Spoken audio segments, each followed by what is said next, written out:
Vocational Bible College Tournament. And before we begin, I'm going to ask you to please stand. We'll have a word of prayer and then remain standing for the playing of the national anthem. Well, let's pray. Dear Lord, we thank you for this day. Lord, we thank you for the opportunity given us to play basketball today. We pray that you be with these men. We thank you for the schools that they represent. Pray you just keep them safe. Pray that you be with the officials. We thank you for all that you do for us. In Jesus' name we pray. Amen.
Thank you.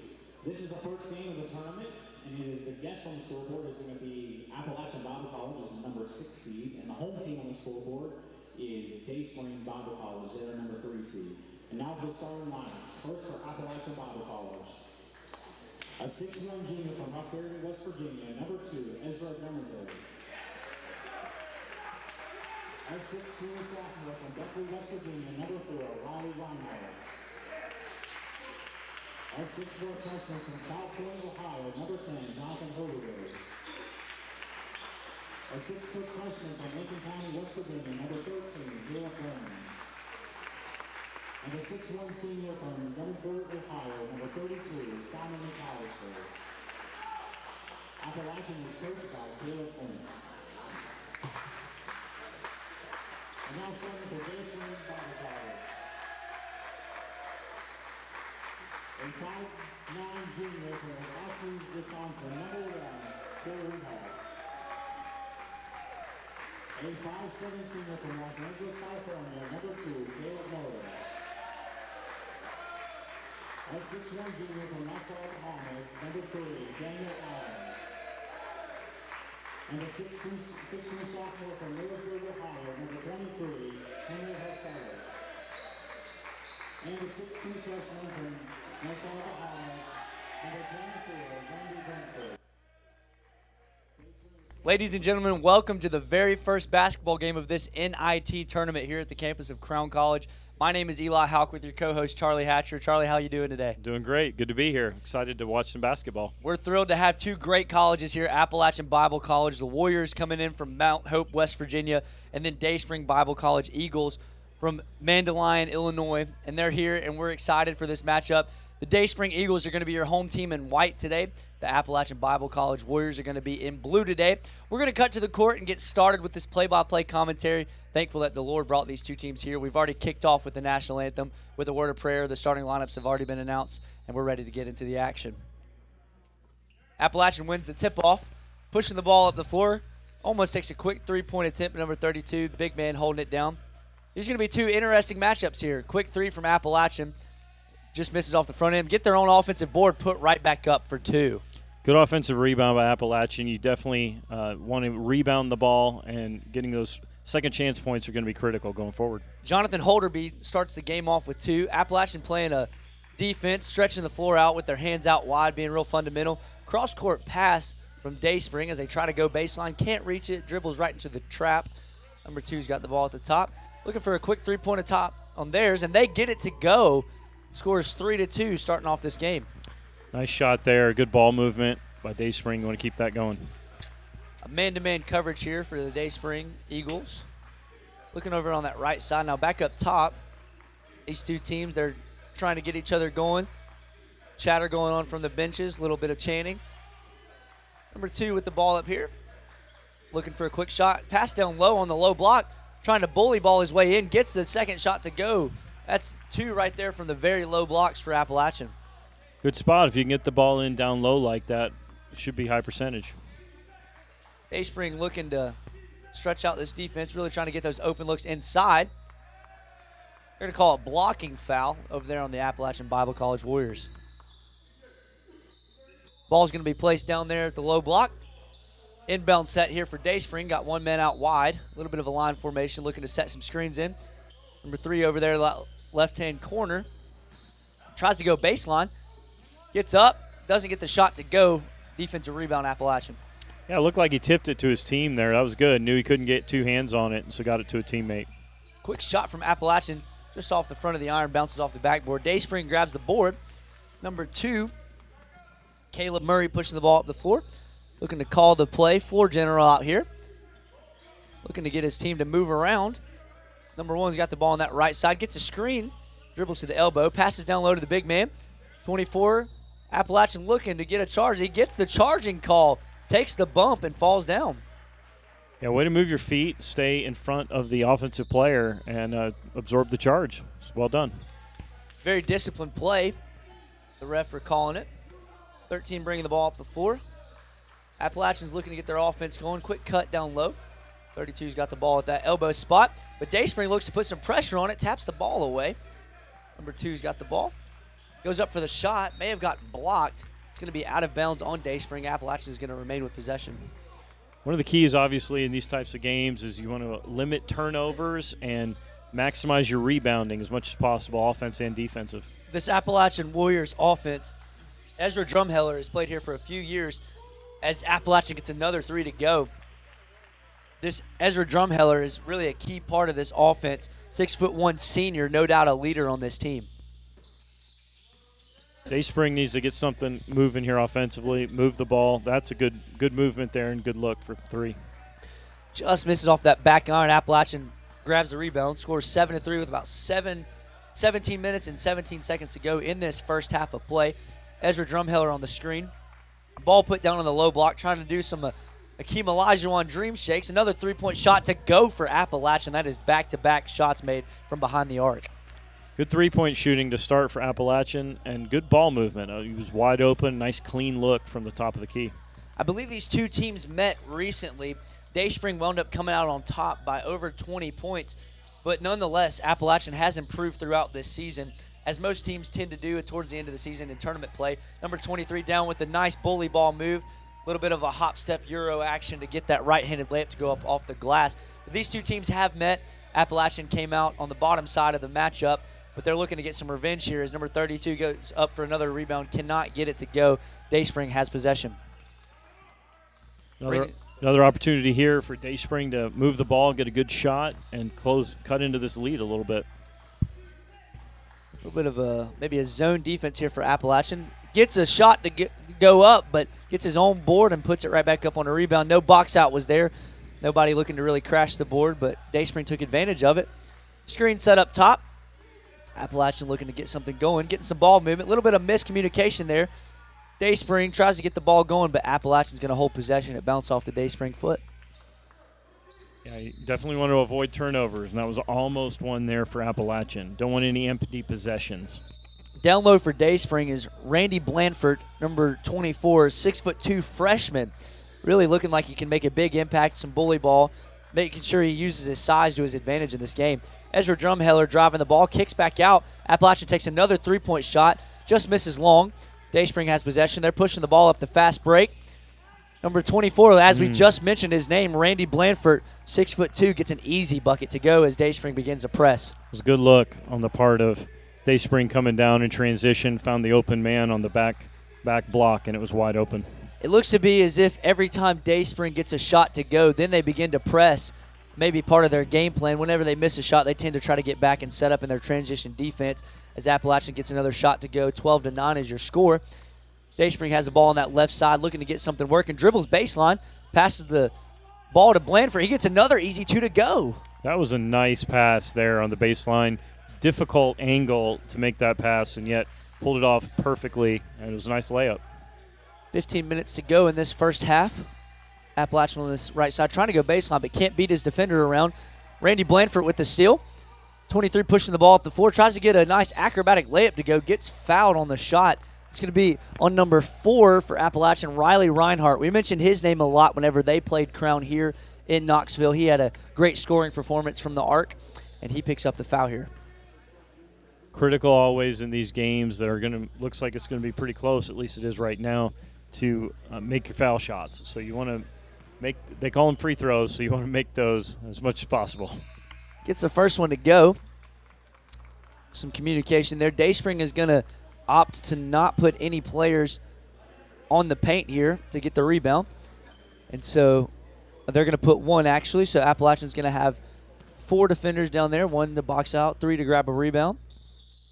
Gets the second one to go, 2 for 2 from the stripe. Game is now tied at 12.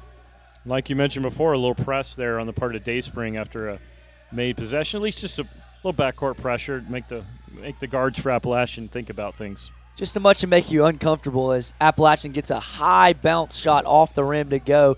Score is going to be 14-13 here. 14:43 to go in this first half of gameplay. Like we said, thank you for joining us. We're so excited to have this tournament here. Blandford has the ball down at the bottom. Kicks back up to number 23. Almost responds with a 3 of his own as a over-the-back foul is made by number 5 for the Eagles. That is Enrico Joseph, 5'9" freshman. Tries to go for that rebound but can't quite get it down as number 0. It looks like to be face guarding one of the Appalachian players.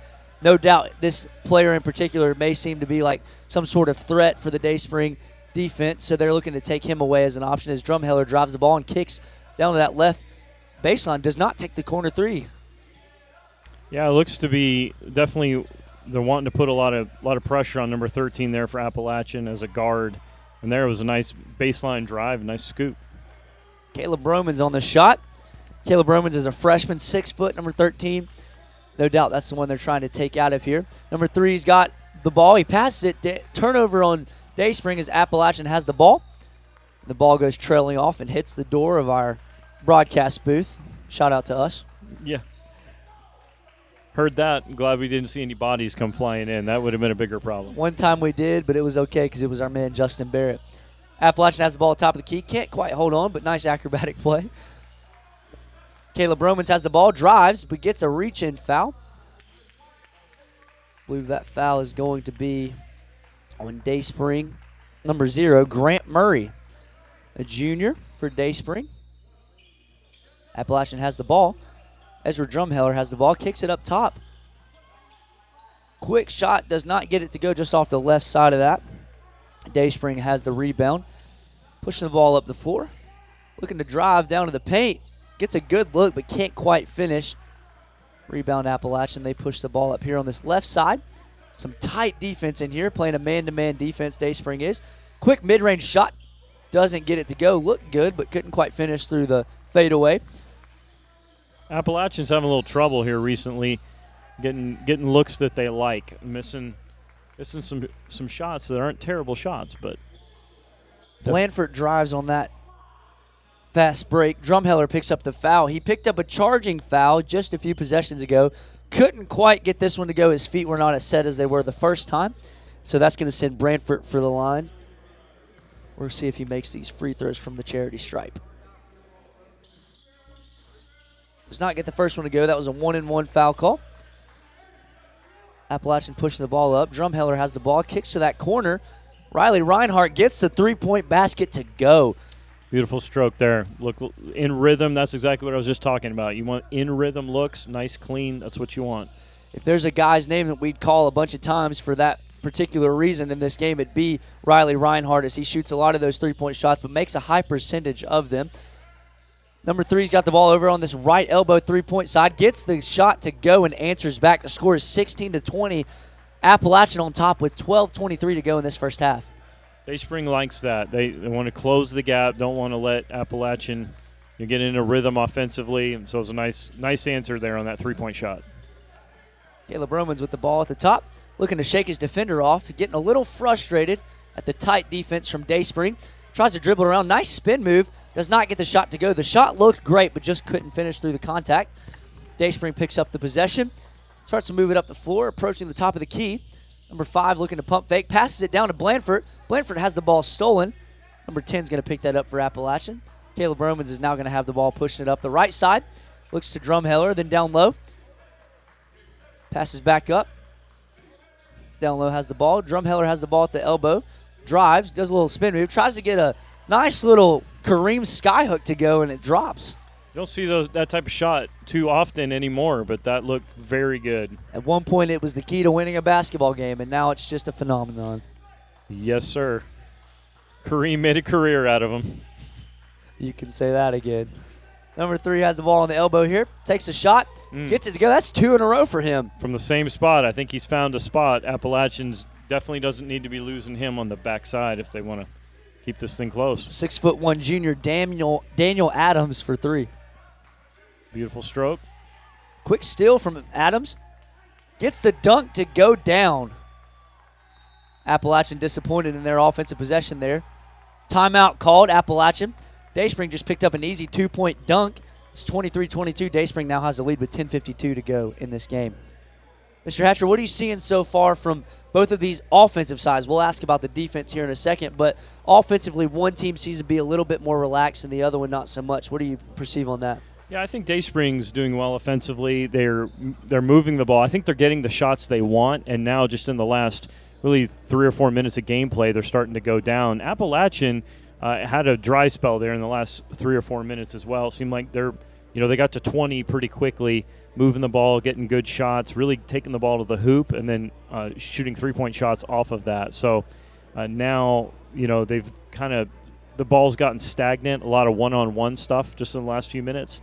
So, except for that last shot by Riley, that was good ball movement. So definitely want to keep the ball moving, and that'll help you.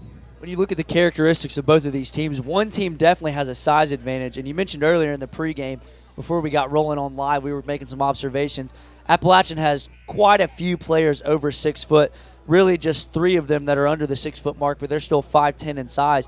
Dayspring Eagles, they have only 4 players above 6 foot, but that might use that to their advantage for some quickness and some speed, some agility. So we'll see if Appalachian can take advantage of that height difference and really get the game going on their side. But Dayspring's looking to really have control of this game. Despite the score only being by 1, they're up. They're really taking advantage of all these opportunities. They're in rhythm right now. They've scored, I think 7 points or so in the last 7 or 8 points in the last few seconds. So Simon McAllister not taking any of those 3-point buckets, gets his shot to miss, but picks up his own rebound, puts it back up. 6'1" senior, number 32.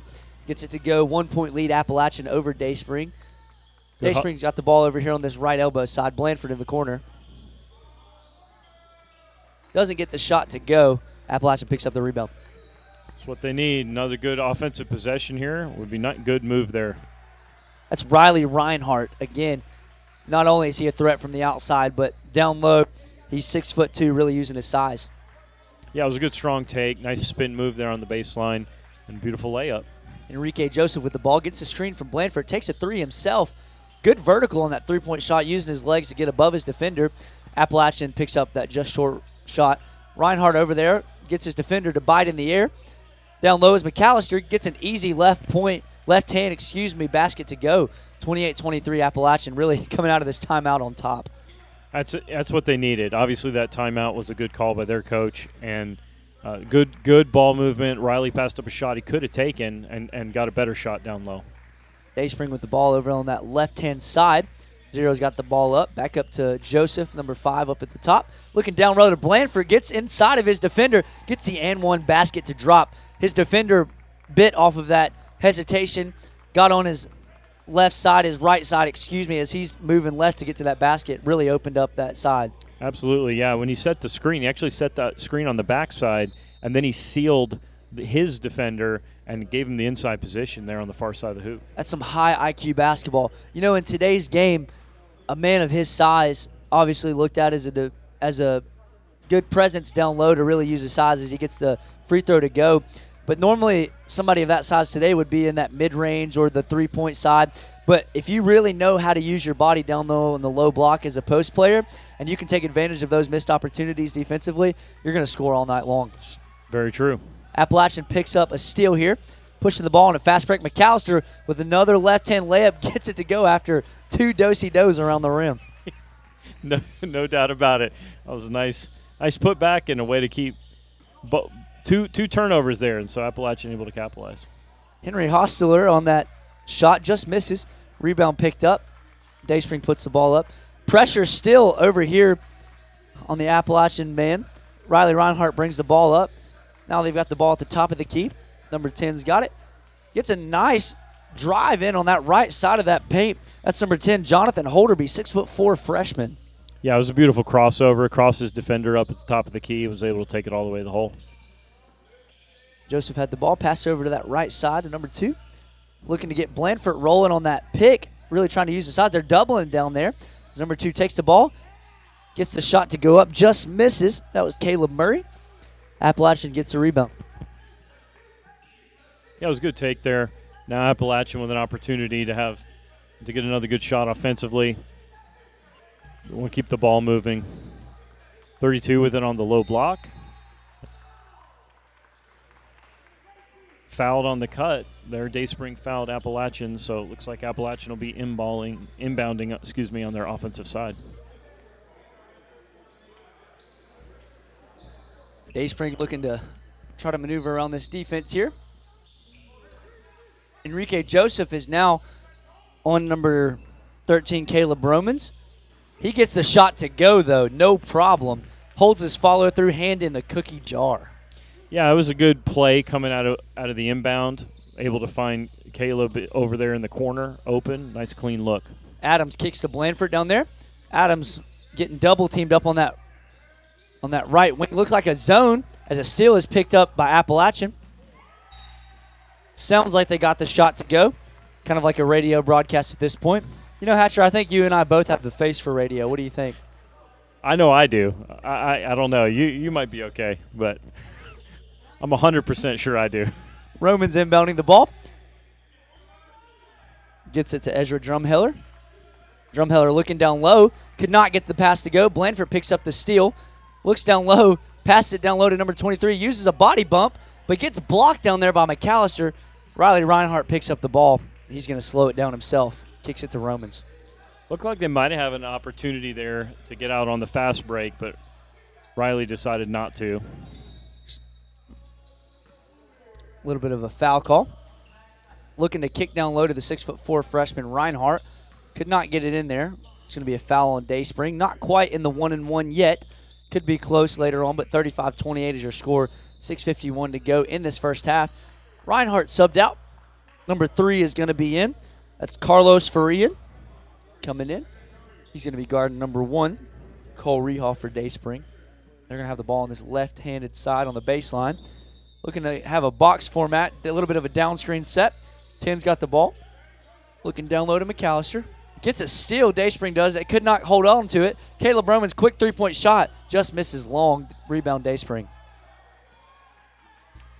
Yeah, last time coming off a set piece, Appalachian got a good shot, and this one just didn't quite have the same openings that they had enjoyed last time. So Dayspring has the ball down on the low. Joseph passes it in to number 1. Kick up to number 23, Henry Hostler. Gets a fadeaway shot, does not get it to go. Pick up by Holderby. Appalachian pushing the ball up the floor here. Coach looking intently to make sure his players are getting a good play set up. Holderby's got the ball at the top of the key. Looks to drive, cannot beat his defender. Gets a pump fake over to McAllister near the free throw line. McAllister looking back up top. Drumheller has the ball over there on that right elbow. Looks to kick it to number 3. He dribbles around, gets a good screen. A little bit of a scoop shot. Could not get it to go. Couldn't bring down his own rebound. Blandford really making his impact on this game as Joseph goes for a layup and gets fouled by Drumheller. Now he's going to the line for 2. it's a good take there in transition. Good speed down. Sometimes you need to pick up the pace in order to hopefully switch momentum, that kind of thing. Enrique Joseph is going to go up here for 2 here. Looks like he got some pretty bright yellow shoes going on. You like those, Mr. Hatcher? Oh, yeah. Yellow is definitely not in my color wheel, but I think it is in his. Doesn't get the first one to go. Drumheller is going to be subbed out, as well as McAllister is going to be subbed out. Reinhardt is going to come back in. So is Elias Busenitz. He's going to go down there in that low block, try to use his size. Joseph with another free throw shot to go up. And he sinks it. Looks like there's going to be another sub here. Good stroke there. Holderby's going to pass the ball in here. Joseph is playing some tight defense on Romans. But Reinhardt's going to have the ball. Going to look to take advantage here. Dayspring really double teaming up there on that high side next to the back court line. Appalachian's going to have possession here and try to slow it down, create some separation here. As Holderby's got the ball at the top. Quick three-point shot, just misses short. Gets their own rebound, and as soon as he comes in, he makes an impact. Elias Busenitz, and then Appalachian picks up a foul on the wrong end of the court. Carlos Farian should not have been playing rough and tough defense down there and getting a reach and foul. Yeah, that's just unnecessary. You don't want to be getting cheap fouls in the first half. They have to be getting pretty close to putting the other team in the bonus, and you don't want to be doing that. Looking like between the next one or two fouls that aren't shooting fouls, it may put them in the bonus. As number 3 for the Eagles, Daniel Adams gets a nice little layup to go on that left side with his right hand, really getting up high to make an impact there. Appalachian has the ball here. Reinhardt's got the ball, passes it back up to Busenitz. Over to Romans. Holderby over there on that left-hand side. Ball goes down low. Quick little spin move. Does not get the shot to go. Rebound Holderby. Looking to set something back up. 37-31 is your score. Farian's got the ball on that left side. Tries to get a nice spin move. Picks up a walk. Took an extra step there with a suitcase and all. Yeah, I definitely saw that too. Looked like it when I saw it live. I thought, yeah, I'm glad it was called. Sometimes it's hard to know what a travel is anymore in today's NBA, but apparently we found out what it is here at the NIT tournament. My dad used to tell me it was 1.5 steps. Now it's 4.5. And now I've seen players take 2 dribbles from the opposite free throw line and get away with it. I don't know what it is anymore. Joseph has the ball, kicks it down low. A little bit of a Dirk Nowitzki looking shot pass, and Belfort gets picked up for the traveling call, trying to get around those 2 defenders. That's what it looks like on the other end of the floor as well, traveling that is. Booked a ticket and flew all the way. Appalachian's going to have the ball here. Looking to push the ball up the floor. Appalachian's got the ball on that top side. Kicks it over to Reinhardt. Big three-point shot. Doesn't get to go off the back rim. Really surprised that he took that shot. The defender had his hand up the whole time, but Reinhardt did not care. He was going to use a 6'4" size to get over top of that. I don't know if that was a bit of a heat check. He'd made the last couple shots he'd taken, so it could have been he just, again, both teams have been a little stagnant offensively just in the last couple of minutes. So there's been a significant change in gameplay after that original timeout. Appalachian came out of that timeout hot. Dayspring was a little uncomfortable because they weren't expecting so many shots to go down, so many easy buckets, that is. But now Dayspring's just looking to try to pump fake and drive either the baseline or try to get straight onto that basket from the free throw side, as Joseph is now going to go to the line for another 2 shots here from the free throw line. Like I said, there's been a significant change in gameplay from that first timeout. No, it's for sure. And definitely coming out of that timeout, Appalachian was, obviously moving the ball well, and now last couple minutes been a little bit stagnant. So both teams, definitely Dayspring seems intent to get to the basket and are driving hard, and actually in the last couple of possessions seem to be getting fouled. Joseph goes 1 for 2 from the line as Reinhardt brings the ball up that left side. Over to Holderby. Holderby's going to dribble back to the top of the key. Levin's got the ball on that right side. Back to Holderby. He's going to try to drive baseline. A little behind the back sauce as Levin's cut into the basket. Picks up a foul call.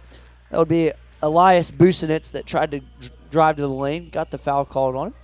So he's going to go to the line for 2 points here. 37-32 is your score with 3 minutes and 35 seconds to go in this first half.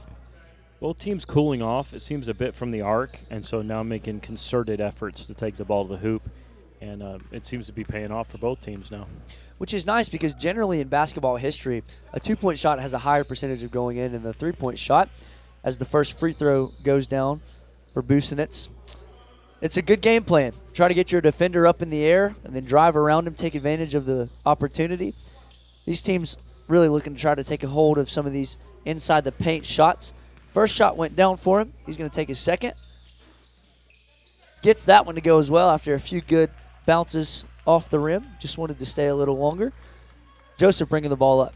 Yeah, Elias playing well off the bench has given Appalachian a bit of a spark. Good drive there, and he's made a couple of nice passes. So Daniels gets a screen from Belfort. Joseph has the ball at the top. Looking to drive on that left side. Takes a quick shot. Does not get the mid-range shot to go. Rebound offensively by Dayspring.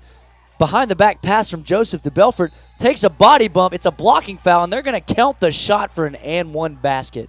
Not really sure how Caleb Murray there for Dayspring got the offensive rebound standing at 5'7", but he did, and the Appalachian coach is not going to be real happy about that, and then finding a teammate. So, if I know anything from elementary school basketball, it would be box out, crash the board, and maybe box out again if you're feeling like it. I would definitely think that's a good strategy for sure. Blandford's going to go to the line for one more. Let's see if he can convert that old-fashioned three-point play. That's it. Always in style. It's just as much points as one of those shots from behind that half circle. And easier to make. A little bit of a cleanup crew here. Zane Hoover making his appearance over there on that mat off the back side of the camera, walking around the court. We love that guy. Ball thrown off the Dayspring player, but almost picks it up and could not hold on to it. He's going to knock the ball out of bounds. That's number 2, Caleb Murray, like we've just mentioned, a time or two, standing at 5'7". Joseph's going to guard this inbound pass as there's a press here against the Appalachian Warriors. Holderby's going to have the ball. Roman's trailing behind him just in case he feels like giving the ball to him. A little bit of a double team, but he's going to travel. It's going to be Dayspring ball. Yeah, that's tough. You don't want to turn the ball over in the offensive end, empty possession. Looks like a timeout here, 30-second timeout. Going to be a quick 30-second timeout. And we're going to cut to a graphic coming up at the very end of this month on February 27th and 28th here on the campus of Crown College. We have a special event coming up for high school juniors and seniors. This is our College Days event. This is an opportunity for you and your family to see what it's like to be a Crown College student for a few days. We've got a couple activities planned over in Gatlinburg as well as here in our gymnasium. We've also got classes that you can attend and meals that you can eat with us and advisors that you can meet, faculty that you can spend time with, and we'd love for you to take advantage of this. You can register for this event on thecrowncollege.edu or you can email questions at thecrowncollege.edu. Yeah, I hope a bunch of folks will come out to that. It's always a blessing. We love seeing prospective students and just helping people come to know a little bit more about us and what God's given us to do here in Knoxville, Tennessee. We've got a great opportunity to host this tournament. We're going to talk about that a little bit more at halftime, but we've got a few teams that are here visiting from different areas. This is our Bible College Invitational. It's a national event, and so we're excited that all these teams. This is the very first game of this tournament if you're just tuning it on us. And Dayspring's going to throw the ball out of bounds. Couldn't quite pick it up off the bounce pass. Bounced a little low. 39-35 is your score. Appalachian on top. Dayspring has been leading for the majority of this game, but just as of late, Appalachian has come to pick up. As Holderby has the ball, shaking his offensive guy off. Wants him to go trail and cut baseline. Reinhardt has the ball now at the top of the key at deep as he looks for the shot, but kicks it over to Romans. Now Holderby has the ball again. Down to McAllister as Reinhardt's going to get his defender to jump in the air. Does not take advantage of that three-point shot. McAllister picks up an offensive board, fakes Blandford out, gets another left-hand layup to go. That's 3 shots that he's made from that exact spot today. Yeah, he's doing well on that block, really working hard on the offensive glass, and nice putbacks, doing well. Adams has the ball at the top. Kicking over to number 23, now over to Joseph. Murray's trailing around, looking over on that top of the key side. Ball gets kicked down to Blandford. Blandford trying to use his size. Does not quite get that one to go, but great look. Nobody was really contesting that shot. Nobody left their feet. That's a good strong take. That's a take you can live with. That's a shot you want. So if you're Dayspring, more of those will fall than won't. Busenitz kicks it over to McAllister. Ball at that elbow side. They like to really play that high-low ball where they have a big man down low, one back up at the elbow side, so they can take advantage of the up and down game. Holderby has the ball, gets his defender to go. Nice little right-hand shot, gets a high arcing shot to drop. Yeah, that was a good shot. Arc definitely is a good thing. I believe that was a 2-point shot, so inside the arc there, but it was still a nice long two. Good look. Murray's got the ball on that right side. Looks down low, doesn't quite pass it down there. Now it's over to Joseph at the top, and he drives. Could not get the shot to go. Thought he got fouled. A little slow getting up, but Appalachian's got the ball at the top. Romans is dribbling, passes it over to Holderby over there on the corner. He drives in the mid-range, looks down to McAllister. The ball's going to be knocked out of bounds, and it's looking like Dayspring ball. Yeah, tough for the big man to handle when you bounce the ball down by his knees. That's tougher play for him, so definitely want to get the ball up where he lives a little bit more. Farian's going to check back into the game for Appalachian. About 43 seconds to go in this first half. Joseph has the ball near this half-court line. Kicks it over to Murray. Murray's looking to get a screen from Blandford successfully. Farian gets some time delayed there. McAllister picks up the steal off of a nice little strip from Appalachian. Romans is going to dribble the ball up the floor, guarded closely by Joseph, trying to use that arm to knock him off a little bit. Busenitz has the ball on that left side up to McAllister above the free throw line. He's looking to play on Blandford, bumps Blandford. Holderby's going to take a shot, gets it the three-point basket to go. That one's 3 this time, and that was a very nice stroke. Good, like you said earlier, nice high-low action. Joseph with an acrobatic finish to beat the buzzer at this halftime mark. The score is going to be 46-37. Appalachian on top. They've been getting the ball to go down a few times at the very end of this first half. Dayspring came out looking hot, but right now Appalachian's definitely leading in the second part of the half. Yeah, so important those last 3 minutes of a half, the first 3 to begin the second half, and obviously Appalachian stretching out the lead just a little bit in the last 3 minutes of that half. We're going to take just a second, and we're going to join you here in just a moment as we have some halftime stats. And we're going to come back with a few more bits of information for this game and for this tournament, but we'll be with you in just 1 second.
All right. Thank you so much for staying with us here on this halftime of this Dayspring versus Appalachian game, the first matchup this weekend of the National Bible College Invitational here held in Powell, Tennessee on the campus of the Temple Baptist Church. Wanted to give a quick shout out. One of our Crown College basketball players, Micah Thomas, him and some of his buddies are working over at the UT Medical Center doing their job, and he wanted a quick shout out. So we love Micah, we love his character, and he's there watching live. Thank you to all of you who are watching live. We're very appreciative of that. We really just want to do this, first of all, to honor the Lord and to give you an opportunity to see the action here while you may be at work or while you're doing whatever you're doing. We wanted to take a moment and go over the schedule for this weekend. This is the 13th through the 15th for this tournament. And today we've got, it just started at 3 o'clock, but the Dayspring Eagles against the Appalachian Warriors is our first game that you're currently watching at this moment. Dayspring comes in at the 3 seed, and Appalachian comes in at the 6 seed. Game 2 today is going to be at 5 o'clock. That's the Lancaster JV, number 4 seed, versus Patrick Henry, number 5 seed.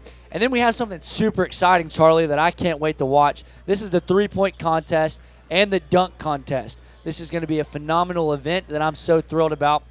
I can't wait to see all the high-flying action, as well as maybe Logan McGraw going off again on this 3-point contest. The Crown certainly has a contestant that should be very competitive in that contest. We've got an interesting thing going on here for tomorrow on February the 14th. Happy Valentine's Day, Brother Hatcher. Thank you very much. I'm looking forward to spending it with about 400 college students, so it should be great. At 9:45, you can tune into this same YouTube channel, and we'd love for each and every one of you that are watching this game to tune in at 9:45 in the morning. We have our Crown College Chapel service that we live stream every single Monday, Wednesday, Friday at 9:45.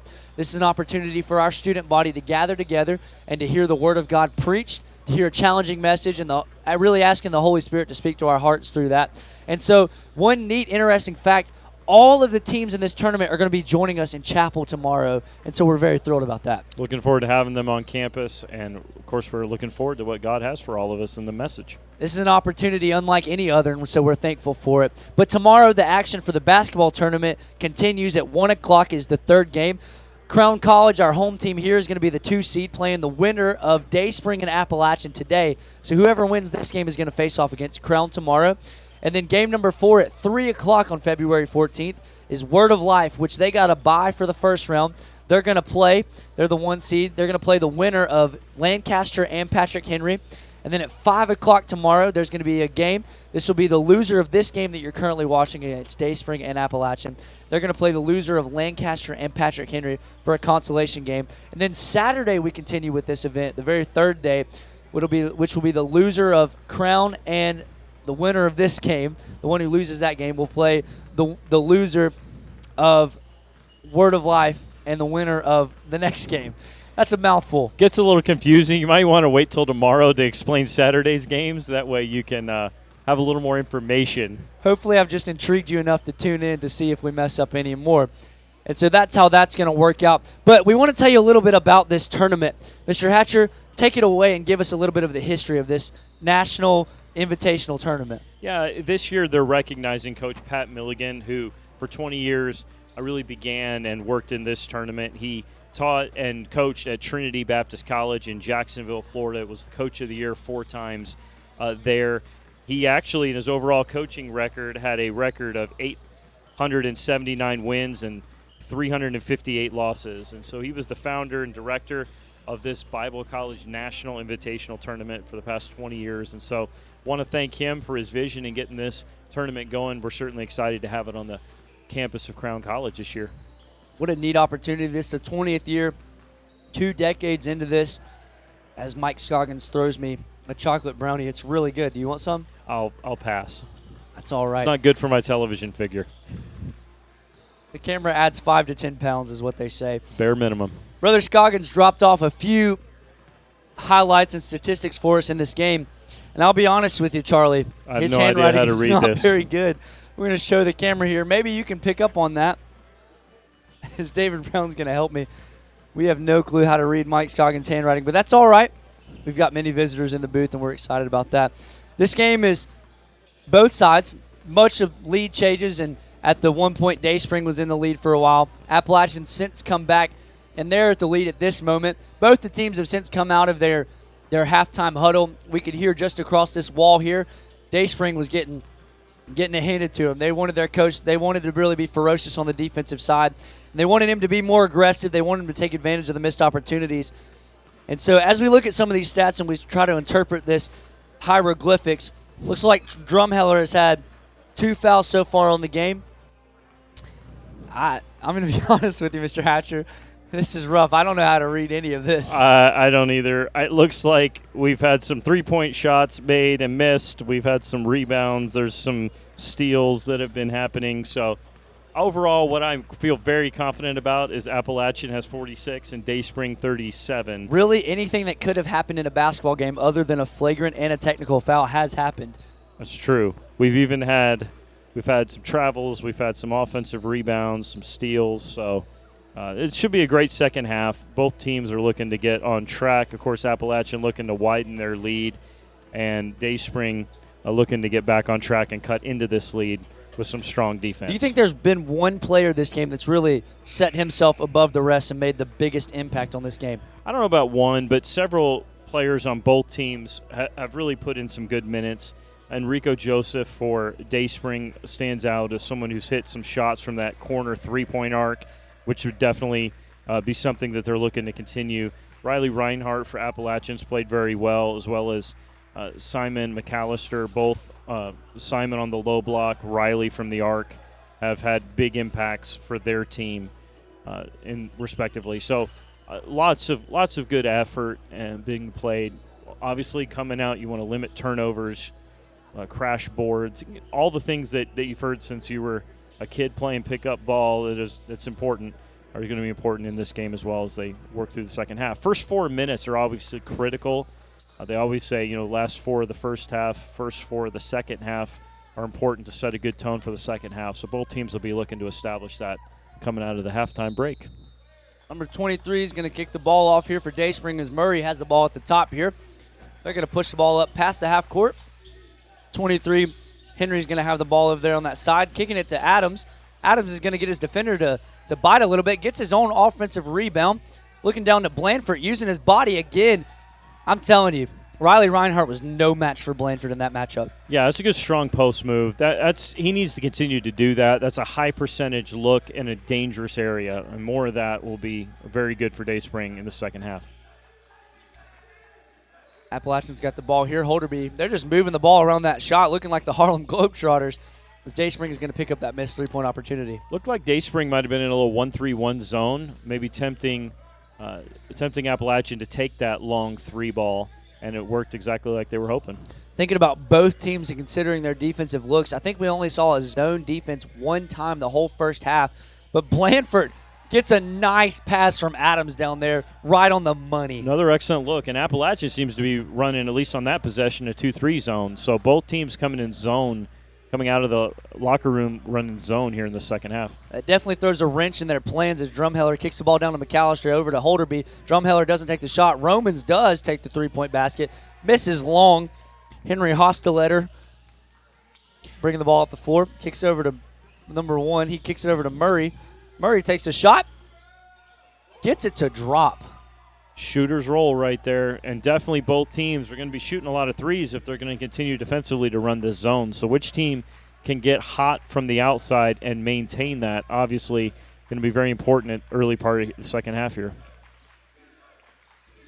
Appalachian's got the ball down low. Drumheller looking to make some offensive advantages. Doesn't get it to go, but Holderby drives, does not get the shot to go.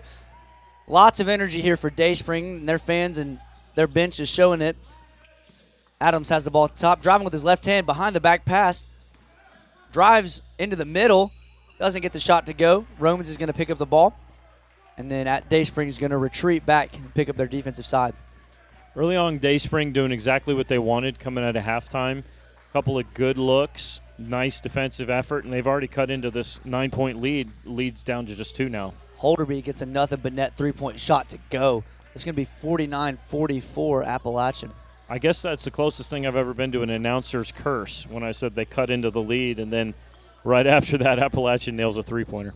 I don't know if you remember, Mr. Hatcher, but a few games ago when you got on the mic and joined me, we started talking about Crown's turnovers, and they began to make more turnovers. So I think you're 2 for 2 on the announcer's curse. Murray has the ball at the top, looking to kick over to Blandford, using his size. He's got some speed on him, too. Murray's got the ball, kicks it over to Blandford at the corner. Does he make a three? Falls down, but gets the shot to go. This guy is a threat on every angle. Yeah, he's come out of halftime, obviously determined. And so far, right now, he's putting his team right on his back. Drumheller, no-look pass to Holderby, responds with his second three-point shot from that right elbow. Yeah, Dayspring better close out on him. You don't want to see an Appalachian shooter heat up, and that's 2 he's made now in the last 2 possessions. All the way from Mount Hope, West Virginia, looked like where he shot that shot. Adams has the ball at the top, takes a three-point shot of his own, misses long. Holderby on the rebound, kicks it to Romans, over to Riley Reinhardt. Now he's going to bring the ball up. 6'4" freshman, as we've alluded to before. Kicks it down to Adams down low, looking to go around Blandford. Doesn't quite have the size to match him, but Holderby's got the ball over there. Quick steal from Dayspring, pushing the ball up the floor. Quick pass to Adams, goes for a pump fake, doesn't go. Retreats and then kicks it over to number 1. That is Cole Rehoff with the three-point shot, 5'9" junior. Good shot. And again, these first 4 now, they've completed those. Appalachian with a timeout, it looks like. But, yeah, definitely cut into the lead. That's the look coming out of halftime that Dayspring was hoping for. We're going to take a timeout here. This summer, at the very beginning week of July, we've got a great event coming up for some teenagers, some youth groups, from really folks all around the country and from other countries around the North American region. They do make their way here to Powell, Tennessee, on the campus of the Temple Baptist Church and Crown College. We've got a great Youth Congress lineup. This is America's Christian Youth Congress. Pastor Section created this event, and he used to call it a Youth Congress because he wanted all of these teenagers, as we would call them, delegates, to come and meet together to hear the Word of God and then go back to their home areas, their home churches, their communities, and make an impact for the Lord. We got a great lineup of preachers here. Our host pastor, Pastor Derek Moreland, then Ed Loney from Little Rock, Arkansas, Johnny Pope from Houston, Texas, and Todd Bell from Sanford, Maine will make their way down to Knoxville, Tennessee for this event. Excited to have so many teenagers on the campus of the Crown College and Temple Baptist Church, and it's always a great event. I've enjoyed being a part of it for the last several years and excited about what God's going to do. For more information, you can click on our website, thecrowncollege.edu. Check us out on Facebook, Instagram, YouTube, all of the above as we get play resumed here. Number 3 is back in for Appalachian. Riley Reinhardt's got the ball here at the top, kicks it over to Romans. Number 3's got the ball here at the top, looking down low to McAllister, couldn't find him as Romans is on the cut, but the pass gets broken up. Appalachian still holds possession of the ball. McAllister has the ball at the top, kicks it over to Reinhardt. Shot clock winding down, just misses off the front iron. Blandford picks up the board. Good defensive possession there from Dayspring, moving their feet, staying in front of the defender, really bamboozled Appalachian. Unusual reach-in foul call. Blandford was trying to kick the ball back to that right elbow, but gets his arm hit on the pass. So Murray's going to have the ball here to try to set up the offense. Kicks it over to Daniels. Opportunity here to either cut in, either tie or take the lead for Dayspring. So important possession. Adams has the ball. Looking down low to Blandford. McAllister guarding close, but Blandford's having his way down there on that low block. Doesn't get the shot to go. Murray kicks it back out to number 1. Shot clock winds down. Could not get the shot to go off. Actually, he did get the shot go off before the violation was. Yeah, it was close, but it was good. Good, again, 2 back-to-back great possessions for both teams here, so the defense has definitely tightened up in the last couple of minutes. McAllister with the ball down there, halfway through, but easy steal from Dayspring. If your back's turned, you're going to get taken advantage of on the defensive side. I believe there's going to be a foul committed. Ball's going to be down low. Fouls reset after that halftime break, so they're team fouls. I believe that's going to be 2 for Appalachian. Once they get to 5, they'll enter into the 1-and-1 bonus. Looking down low, Adams has the ball on that low baseline on Reinhardt. Reinhardt playing some tight defense, but picks up a foul. Looked like he had him initially, and then on the shot really leaned into him. He did a good job of cutting off the drive, and then kind of lost composure there in the last couple seconds, and it's going to send number 3 there to the line.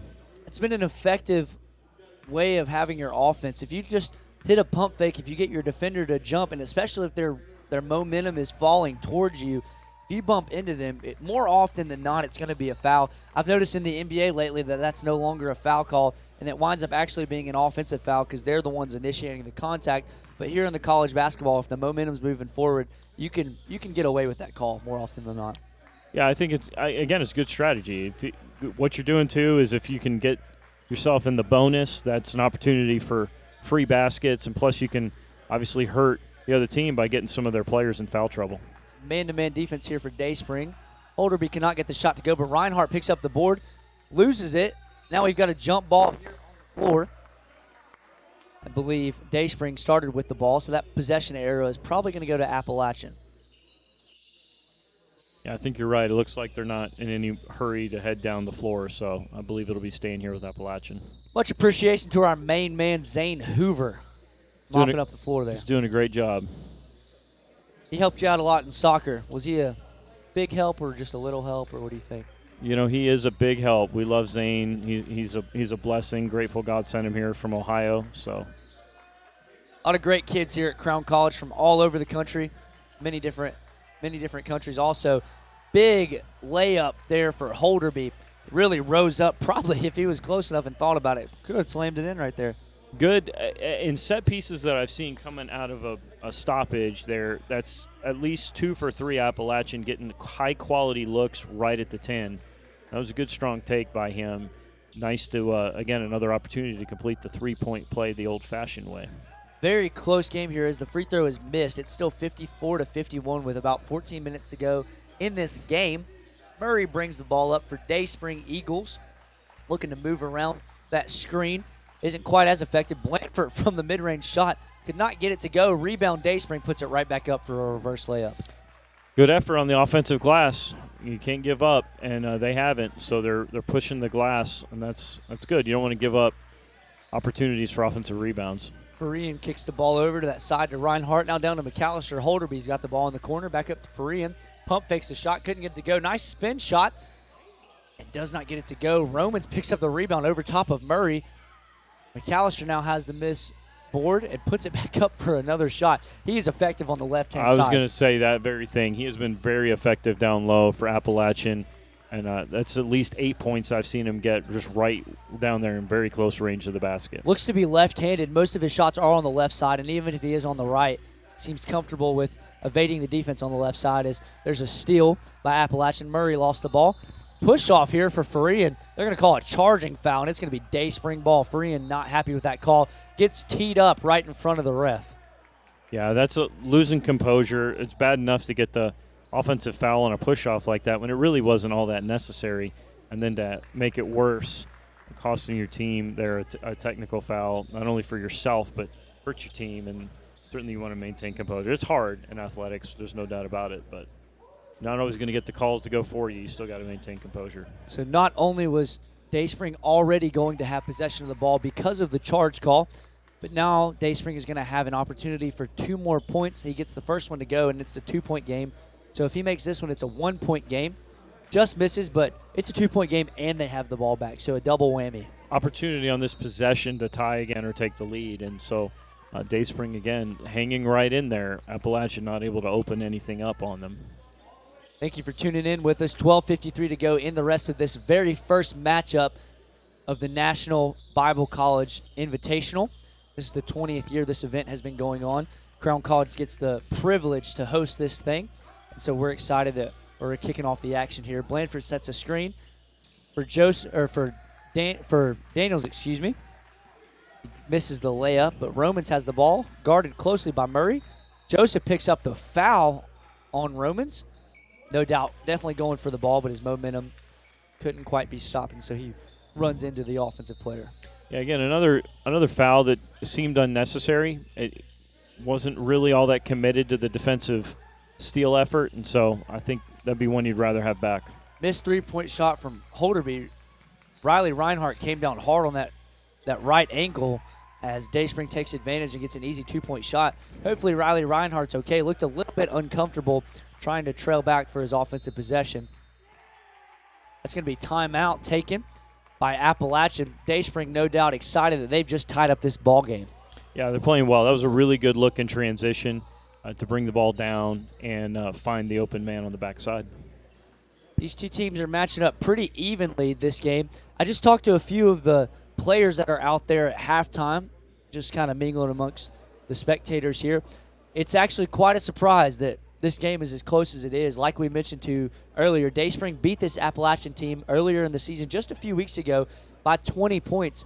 So the fact that this game is tied up and Appalachian had the lead by 6 at halftime was nothing short of a miracle, it sounds like. But like we've said also in a positive note, Appalachian is getting better throughout the season, and Dayspring is just really playing down to their opponent at this time. But we'll see if they can come out of this timeout. Usually these games tend to side on one way after a timeout is called, especially a minute-long timeout like this one is. A full timeout is what they call it in the basketball terms. We'll see if they can get the swing going this way. Yeah, good opportunity coming out of a timeout. Appalachian certainly was able to open up about an 8-point run coming out of a timeout in the first half. Obviously, they would love to replicate that here. Things have been the first 8 minutes here of the second half. Dayspring's obviously closed the gap all the way, and so now it's brand new game with 12 minutes to go. Romans is going to pass the ball in here, probably to Drumheller over on this left side if he can evade this defender. He gets it to go. We got Busenitz in, as well as McAllister, and also Holderby. We alluded Riley Reinhardt had a little bit of a tumble there on his ankle. He's been since taken out, probably just taking a quick breather. Hopefully he'll be back soon. Ball down to Holderby. Draws some contact and gets the foul called. I believe that foul is going to be on Daniel Adams, number 3, a 6'1 junior for Dayspring. Yeah, good strong take coming out of the timeout, and so now an opportunity to take the lead. Tie ball game here. Riley Reinhardt running over there to wipe some sweat off, so that's good that he can put some pressure on it. Holderby gets the first one to go. McAllister and Busenitz for Appalachian looking offensively to try to get a rebound off a missed shot. Does not get it to go. Blanford picks up the ball. He's going to push it up himself. He passes it over to Joseph. Joseph's pass over to Blanford above the top of the key. He's dangerous from everywhere. Murray's got the ball. He's going to kick it back down to Blanford. Really a one-man show here. Ball is stolen by Caleb Romans. Great leap to get that ball deflected. A good defensive possession there for Appalachian. Let's see what they can get. If they can get on track offensively. Ball is down low to McAllister, trying to get around Blanford's defense. Gets the left-hand hook to go off the nice spin around. A little bit of a J hook there on that half mid-range side. He's been very effective down there. We've talked about it already in this telecast, and that's a look I think Appalachian will continue to want to try to go to and feed. Adams over here with the ball. Takes the ball mid-range shot. Doesn't get it to go. Busenitz picks up the rebound. Romans has the ball pushing it high, and octane nonstop action-packed gameplay. Over there, Holderby picks up the ball. Over to Busenitz, quick between the legs dribble, looking to get Drumheller on the cut. Doesn't find him, but McAllister pump fakes a 3. Did not get that to go. Down to Drumheller. Pass stolen by Enrique Joseph. He pushes the ball up himself. He's quick. He doesn't get the shot to go. Falls down. Drumheller's got the ball back up, pushing it down to Holderby. Quick little spin move, but draws a foul. I believe that foul is going to be on Henry Hosteletter, 6'2" sophomore, number 23. Good strong take, and that's obviously what you want to see. You want to continue to do that. Score is 59-55. Appalachian on top. Dayspring takes a little bit of a players huddle there to regain their thoughts, regain their composure. What do you think they were talking about? Defending without fouling. As a wise man once said, good observation. Opportunity, obviously now Appalachian opening up a 5, potentially 6-point lead. And so obviously Dayspring needs to continue to defend well and get some good offensive looks for them coming out of this free throw. Holderby misses the shot. 60-55 is your score. Murray pushing the ball up the floor. The rest of his Dayspring guys were a little slow. They got a wide open man backside that Romans finally finds. Hostletler is pushing the ball up. Doesn't get the shot to go. It's Appalachian's pushing the ball up. Romans has the ball at the top of the key. Over to Drumheller. Down to McAllister. Blanford playing tight defense. Drumheller cuts, kicks it over to Riley Reinhardt. Gets a three-point basket to drop. That's his third from that side alone. Yeah, that's the ball movement you want. Got it in low, and a wide open look for Reinhardt. That's when he's been making in this game. When it's in rhythm and with a nice clean look, they'll want more of that. Murray gets the shot, doesn't get it to go. You can notice that because of that ball movement and that three-point shot that dropped as McAllister is driving down on Blandford, gets a left-hand shot to go. He's great at that. But you can notice that whenever Riley Reinhardt made that shot off of that good ball movement, then the momentum really swung in the direction of the Appalachian Warriors. They got louder. Their bench started clapping and chanting for their team. And they've just got Dayspring to call a timeout. They go up 10. Yeah, they're on a nice run here. Obviously a 10-point run in the last few minutes. So this is a good opportunity for them to keep their foot on the gas. And Dayspring obviously needing to stop the run that Appalachian is on, really tighten up defensively. It feels like these last couple looks have been their defense is a little off. And I don't know if they need to switch back to the man-to-man. I don't know that the zone is working in the last couple possessions, but we'll see. Yeah, the zone has not been very effective. May have to switch back to man, especially trying to take out certain players on this Appalachian team. They guarded Caleb Romans really close that first part of that first half on a little bit of a box out. They tried to make sure that he was taken out of the equation. But when Appalachian gets hot, then they turn into special teams, special players, special plays. There's no doubt about that. Not exactly sure what that means, but I recall a moment in telecast history when that was a very popular phrase. Since then, it has not been alluded to very often. We still think it's quite enjoyable. Appalachian, the first to come out of this timeout. If that was a competition, then they would win that one. But Dayspring's going to have the ball because they just called that timeout. They're going to receive the ball at half court. Hostetler is going to pass the ball in, probably to Daniel Adams over here on the top side. Riley Reinhardt not afraid to put some pressure on him over on the half court. Appalachian is loud, and they want their team to continue this roll here. Adams has the ball, and he's going to dribble over to that right side, receives a screen. Hostetler is going to take the three ball, does not get it to go. But Dayspring gets their own offensive board. That is Joseph using his elusiveness and speed to get his shot to go down. It's really what you wanted coming out of the timeout. Hostetler had a great look from the top of the key, just didn't quite go down, but they were able to pick up the offensive rebound and a nice 2 points. Caleb Romans has the ball, takes a three-point shot, doesn't get it to go. Rehoff is going to grab the board. Henry Hostetler is going to bring the ball down. Blocking foul. Appalachian not happy that is not encouraging to their environment here. That's number 13, Caleb Romans picks up the foul. That's a good take for Dayspring. Obviously need to get something going. Taking the ball to the hoop is never a bad plan. Interestingly enough, I was not looking at the scoreboard, and now it's just a 5-point game here. It looks like they might have given him the points for that drive, and if that's the case, then this should be just one shot. And that 2-point basket made on the block would count. If you're still watching with us, thank you for joining in on us. Why don't you leave a like for Mr. Zane Hoover? His family certainly enjoys watching him. He's doing a great job. Leave a like for Zane. I would leave a like for Zane if it were me. Dayspring's going to take a free throw here. Gets it to go. I wish you guys could see the smile on Charlie Hatcher's face right now. Drumheller bringing the ball up. Kicks it over to Riley Reinhardt. Drives one dribble left. Now Holderby's going to kick the ball down to McAllister. Left-hand shot. If he's anywhere near the basket, go ahead. Start running back to the other side. I agree. He's been money down there. And obviously, as I said a few minutes ago, that's something Appalachian needs to continue to look for. Adams has the ball here at the top. Kicks over to Rehoff. Now over to Joseph. They have got away with a step there. Three-point basket does not go. McAllister playing some defense on Blandford. Both went for the board, couldn't get it. Hostetler is going to put the ball up, doesn't get it to go. There's going to be a foul called on the putback there. I believe Caleb Romans may pick up that foul. Actually, I think that was Drumheller that picked up the foul. And so that means that Blandford's going to go to the line for two. Wearing some nice all-white Kyrie shoes here. Great shoes. Have you ever wore them? I have not. but they look fantastic. They really go with everything. Dayspring's going to take a shot here.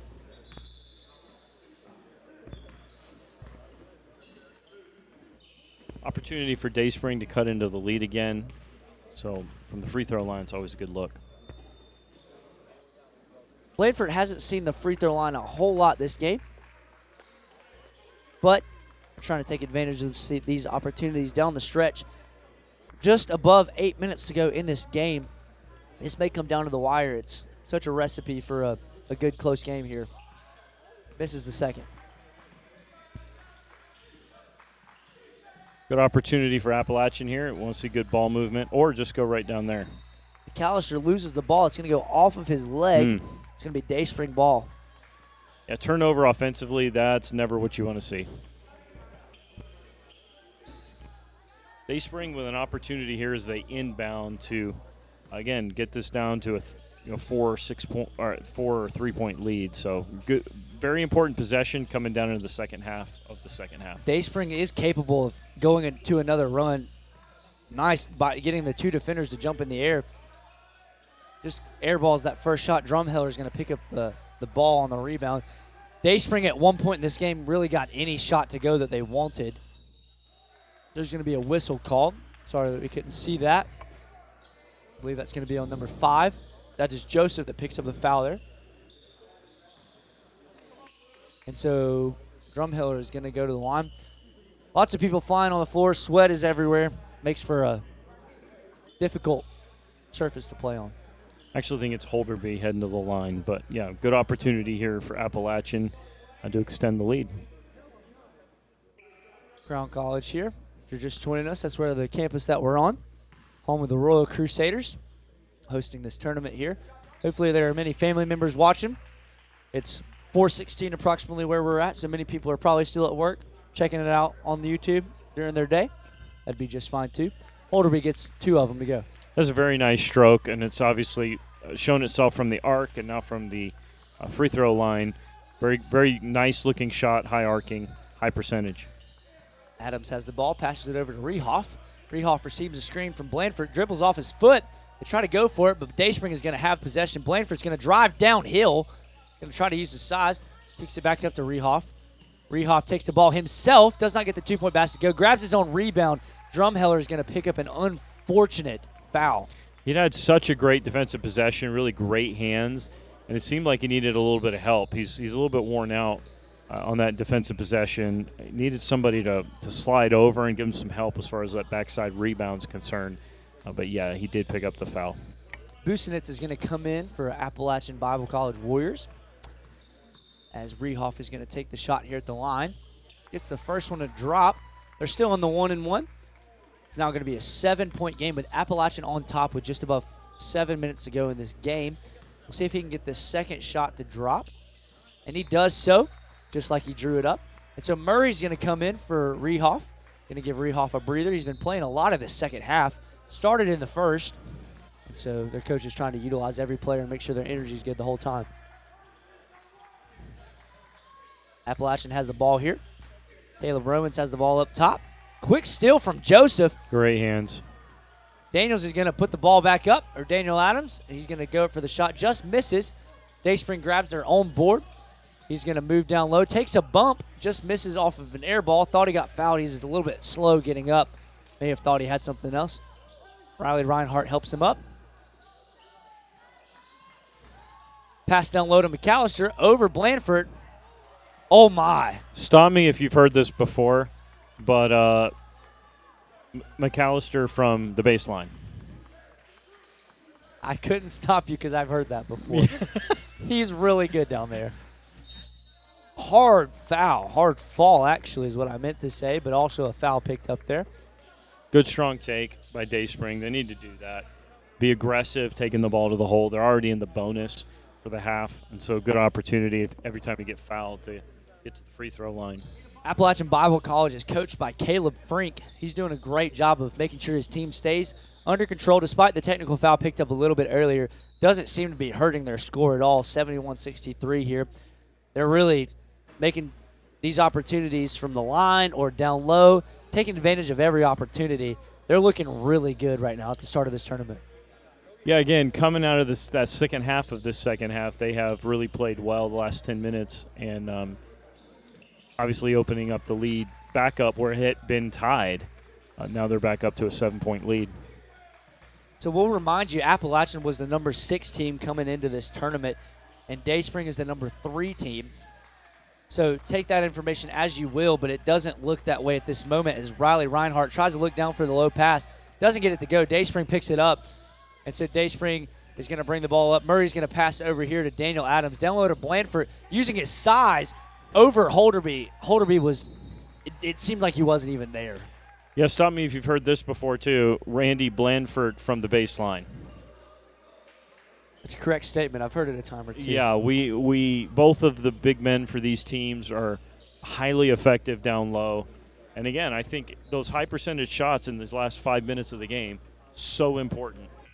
If I had a dime for every time I've heard Blandford's name or I've heard McAllister's name, it'd be weird that I had $5. It would indeed.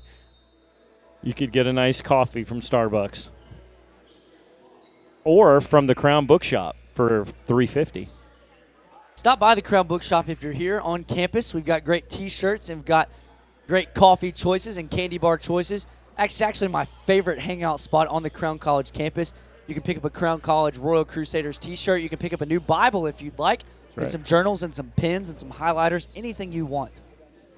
Maybe not anything. It's not Walmart, but for a Crown Bookshop, it is phenomenal, and you definitely want to check that out. Gameplay resumes here as Appalachian passes the ball into McAllister again. That's $5.10. Pushes the ball up the floor is Blandford, $5.20. They pass it down over there, but there's a foul called on Dayspring. Blandford's going to pick up that foul. It was a good, strong take, getting the ball into the dangerous area. Good effort getting the ball up, and then now he's heading to the free throw line. 71-66 is your score. This may change here as Busenitz puts up the shot, and it does. 72-66. 5 minutes and 34 seconds to go. Mr. Hatcher, if you were looking at this game, how does Appalachian remain in control of this game, and how does Dayspring bite away at this lead? What can they do best? Appalachian needs to move their feet and rebound defensively. So stay aggressive defensively and then continue to get the ball down low to McAllister offensively. Dayspring needs to just continue to be aggressive. They're already in the bonus, so being able to get fouled, it gets you to the free throw line to score points without the clock moving. And obviously they need to rebound as well and limit Appalachian to just one take offensively. Blandford looking to take a three-point basket. He's 1 for 2 from the three-point side now. They pick up an offensive board. Henry's going to put it up, gets his own board again. That's going to be a foul, probably on Holderby. And so Henry Hostetler is going to go to the line. Yeah, that's the recipe, right? You need to continue to get second chance points. I would have loved to see Blandford down low there instead of at the three-point line. But, the coach no doubt knows what he's doing. But anyway, definitely an opportunity here to cut into the lead. Anytime you can have free throws, that's going to be helpful. The Dayspring Eagles are coached by Dan Fontana, assisted by Aaron Sortman. Looks like they've really been confident. They're drawing up their possession. Kind of an interesting look. Most of the time a head coach will be pacing up and down their side of the floor.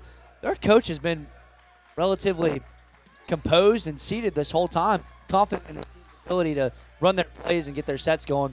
Riley Reinhardt has the ball here at the top. Over to Holderby. He's going to look down to Romans. Defensive pressure here. Pass the ball down to McAllister and Blandford. A little bit of a bump there. Gets a cross-court pass over there. Romans has the ball at the top. Over there on that left side. Some defensive pressure from Joseph. Ball is stolen by Murray. They push the ball up the floor, and they get an easy two-point basket on the fast break. Ladies and gentlemen, this is a three-point game. Three-point game. That was that's exactly what Dayspring wanted. Great defensive possession, nice move in transition. Romans with the ball here at the top, guarded closely by Murray. There's going to be a foul call that may be on Blandford down low. They're actually going to call it on Murray up at the top of the key. So that's going to be another foul for him. Romans is going to go to the line. We've alluded to it. They are in the bonus, so now there's a one-on-one opportunity. No doubt they're pretty close to this double bonus where they would automatically get 2-point shots. Looks like there's going to be a timeout taken on the floor. We're also going to take a timeout here in the booth. We're going to take just a minute, regain some thoughts, get ready, prepared for the next game's action here on your YouTube channel, The Crown College. Tune in with us. We have another game coming at 5 o'clock. Looking forward to being with you. We're praying for y'all. Thank you so much for tuning in.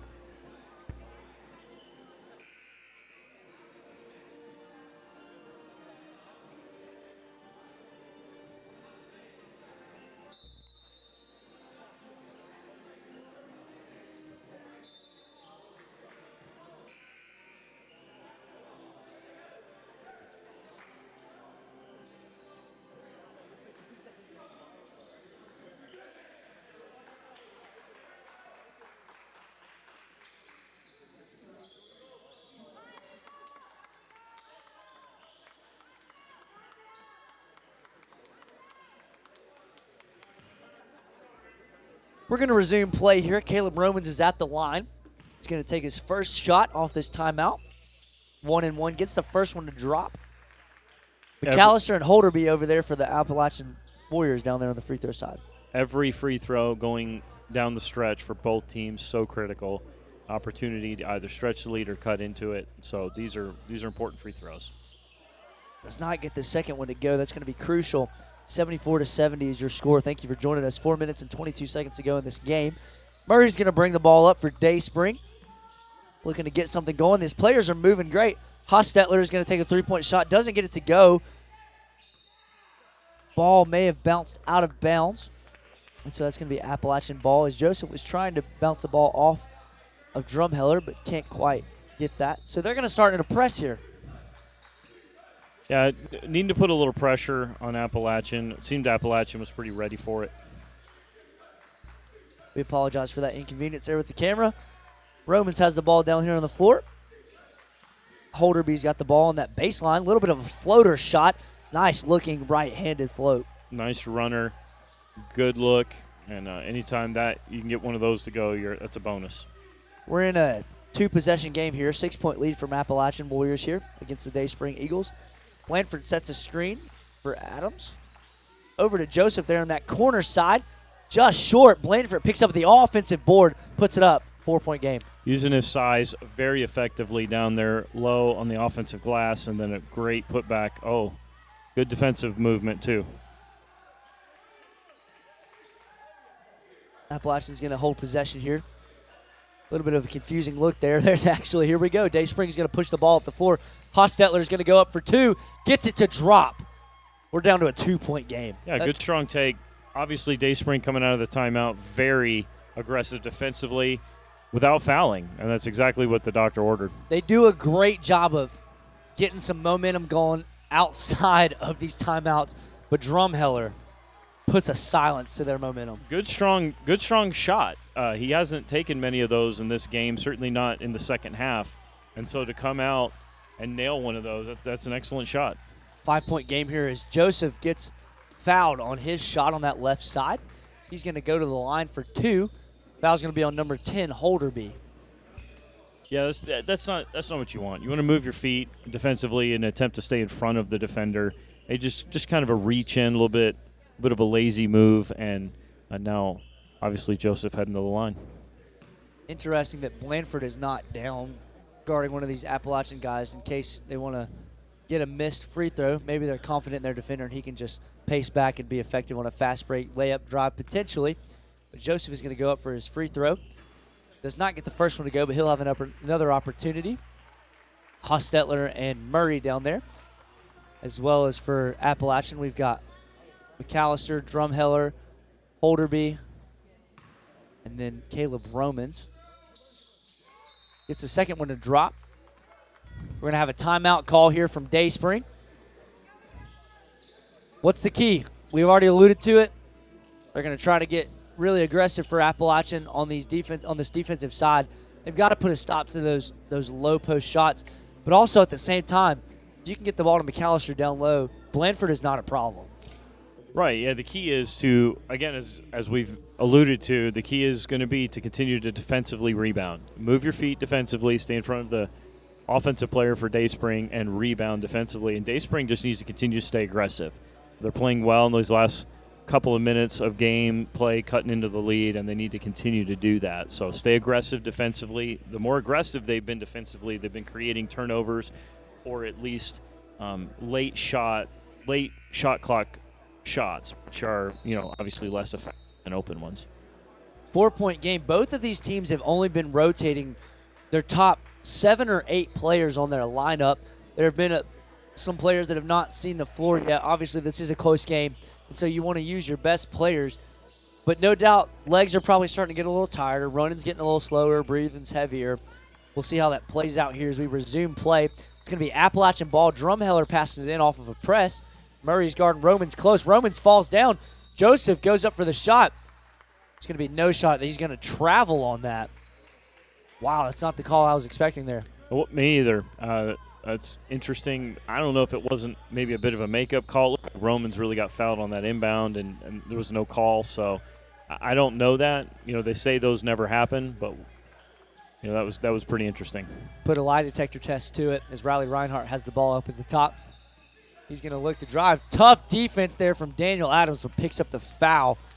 Tries to go in for a nice one, but could not get it to go. It looked like a reach-in foul, and I don't know that Appalachian isn't in the bonus. Might be heading to the free throw line here. Could potentially be 2 free throws here. Looking forward to our next game matchup, Lancaster versus Patrick Henry, the 4 and 5 seed here at 5 o'clock. And then after that, stay tuned. We've got a 3-point contest and a dunk contest at 7 o'clock. Set your clock, set the alarm, grab some popcorn. Let's have a fun time here on the Crown College YouTube channel. Oh, my. I thought McAllister's going to have another putback shot there. Yeah, it's certainly been something he's been effective at in this entire game. Foul call here. Caleb Romans tried to take a charge there, but his defender was too agile and got around. That's a great vocabulary word, I'm going to say. I'm very proud of you. Very good. Daniel Adams is going to go to the line. He's going to go in the line for 2. We've got a 2-minute drill here. Can they push the ball up 100 yards? Sorry. Hit a home run. Score a goal. I think you're confused. You probably need another one of those brownies Coach Scoggins gave you. Those are so good. I'm sitting there looking at a plate of them right now. Daniel Adams puts up the front, just misses off the front of the iron. I've already asked you this once. How do you make a free throw, Mr. Hatcher? Put the ball in the hoop. Good answer. Adams sets his feet, rotates the ball, takes another dribble. Good form. Hand in the cookie jar. Just misses. Drumheller picks up the board. Obviously, down the stretches we've talked about, all free throws so critical. Back to a radio broadcast here. Can't see the other side of the floor, but the paint right there looks great. Our 3-point line, freshly painted with a green stripe. We can see Dayspring's bench. They look really good over there, just sitting there. And sounds like there was a score. What do you think? Definitely possible, but I'll have to take the crowd's word for it. 81-75, hard foul. Blandford picks up the board and puts it back up for 2. There's so many bodies on the floor right now. Drumheller looks like he actually rolled his ankle, but we won't make light of that. A little slow getting up. Just going to get that. Both teams were able to put in baskets there. Appalachian on the far end, moving the score to 81, and then Dayspring answering on this end. Now With it's 1 77. minute 30 to go, they put Farian back in for Appalachian, but there's going to be a timeout taken. That really changes things up. 81-77, 4-point game. I am very interested to see how this plays out. With the momentum going, Dayspring's not having a hard time scoring, but at the same time, Appalachian seems to be answering back pretty consistently. And so I'm not really sure how this is going to play out, but I'm excited that we're here watching it. 90 more seconds of basketball. Let's go. A lot can happen in 90 seconds. No doubt. It's just a 2-possession game, so still anybody's game. And remaining focused, remaining disciplined defensively on the rebounds and glass.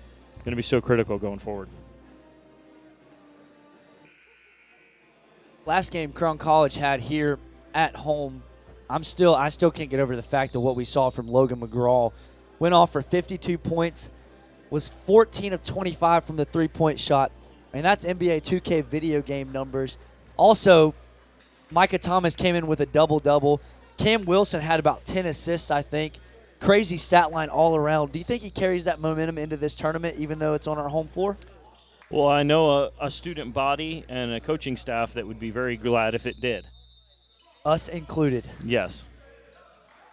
Ball's going to be passed in from McAllister over to Farian. Back to McAllister. He's going to use his side trade to draw a foul from Hostetler. Over to Romans, but Joseph is going to pick up a quick steal. Over to Hostetler, going to put up an easy 2-point basket. We're now down to a 2-point game here. The full court press has actually been very effective for Dayspring.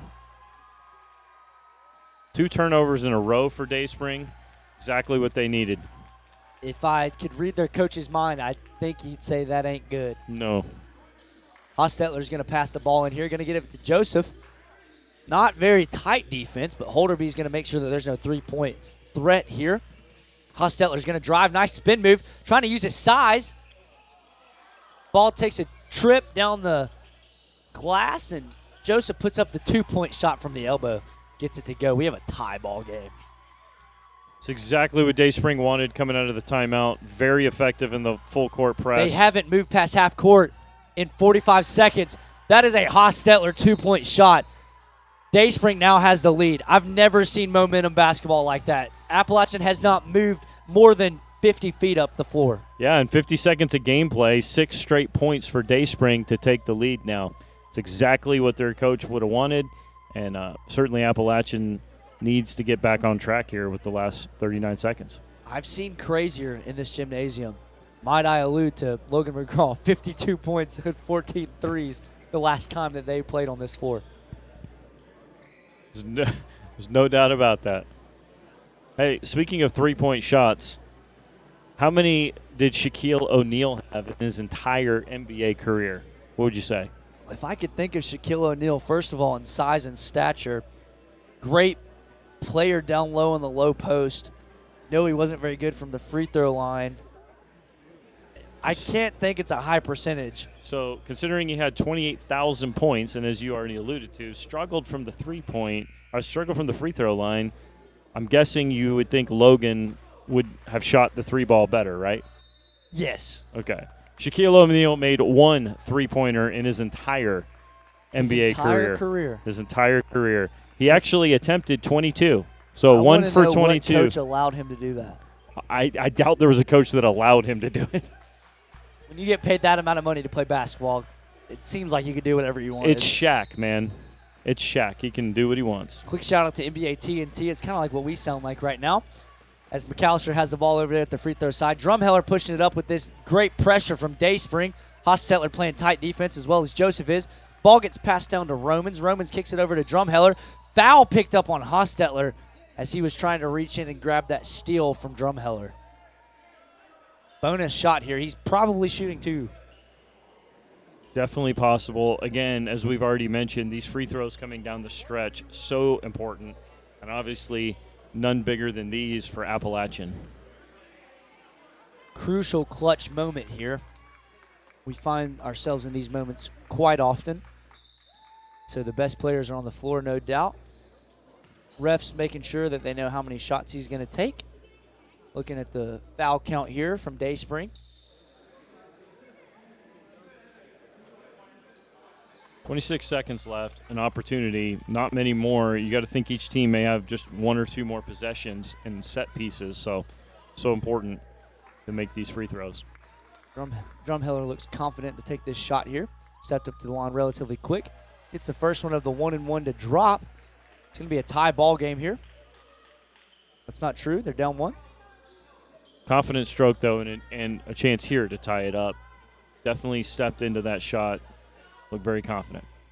Nice shoes here from Drumheller. Blandford jumped over the line. Refs do not call a step in on that free throw shot. Appalachian, no doubt, maybe a little confused or maybe a little upset from that. If he were to have stepped over and the refs called it, he'd get another look from the line. But he gets it to drop. We've got a tie ball game with 26 seconds to go. Yeah, if you make it, normally they don't call that. It's if it was egregious and then they think it causes you to miss it, then certainly that can be a lane violation and repeat the shot. Thank you for joining in with us on this Crown College YouTube channel. I'd like to also say that you need to tune in tomorrow February 14th at 9:45 in the morning. This same exact YouTube channel will be live streaming our Crown College Chapel service. We hold that over on the campus of the Crown College here in Powell, Tennessee. Great preaching, a time of congregational singing, great encouragement from the Word of God, and we're excited to have all of these teams that are represented in this tournament. They will be in the chapel service with us Crown College students, so we're excited to host them and let them see around. We've got a lot of visitors here on the campus of the Temple Baptist Church in Crown College here in the next couple of days, so we're looking to take advantage of that opportunity and be a good witness for the Lord. And so we pray that those of you that are watching online, if you're able to come out and join us, feel free to make the drive. Go ahead and come on down here, and we'd love to host you. 26 seconds to go. This is obviously a critical possession for both teams. Both teams, Dayspring looking to get a good shot. I'd probably like to drag this thing out about 24 seconds if they can. And certainly Appalachian would have talked about what they're going to do if they can get the ball back off a rebound. No pressure on the ball, but definitely on the point guard here. Riley Reinhardt's going to try to use his long arms as he's 6'4", going to try to draw a push-off here. Dayspring is going to remain under control as Hostetler is going to set a screen. Reinhardt picks right back up, moving his feet well, but reaching in. He better be careful in case he gets drawn for that call. Adams is doing a great job defending him. Hostetler takes a shot, just misses off the front iron for them, but they're going to continue to press. Caleb Romans has the ball. Holderby takes a long shot. Doesn't get it to go. So our very first game of this 2025 National Bible College Invitational, we're going to head into overtime. How about that? First overtime of the broadcast of this season. This is exhilarating. Yeah, I don't know that was the shot Dayspring wanted. A fall-away baseline look. That's probably not the high percentage look you were hoping for. But they did prevent Appalachian from having to get the ball with any time to do anything. So, it was either you're going to make it or you're going to head to overtime. And that, so as far as what they were hoping for, that was certainly. Here represented in this tournament, no doubt we have the Appalachian Bible College Warriors, the Dayspring Bible College Eagles. We've also got the Patrick Henry College Centennials from Purcellville, Virginia. We've also got the Lancaster Bible College Chargers from Lancaster, Pennsylvania. We've got the Word of Life Bible Institute Huskies from Pottersville, New York. And then we've also got your very own home team, the Crown College Royal Crusaders from here in Powell, Tennessee. Those are the teams that are represented here. These teams play each other quite frequently as they're in the same conference. And in this tournament, they're battling for a first-place draw here and trying to win a national tournament here. They're traveling from many miles away. We're thankful that the Lord gave them safety getting here. And we're going to begin to pick up play here on the overtime. They're going to have another jump ball, and we'll see who can regain possession of this. Appalachian won the jump ball here at the beginning of the game.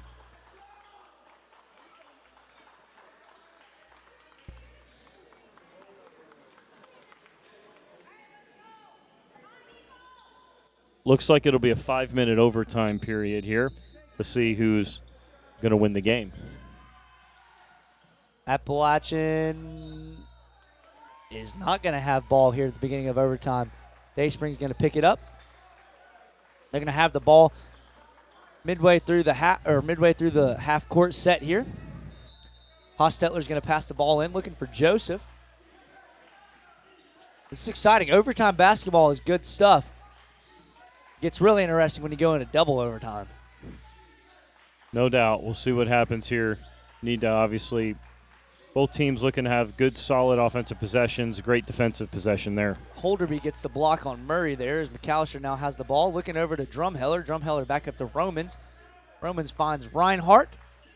Holderby drives the ball baseline. Gets fouled down there. I believe that foul was on Blandford. Trying to talk to the ref and making sure that wasn't on him, but they're going to call him for a blocking foul.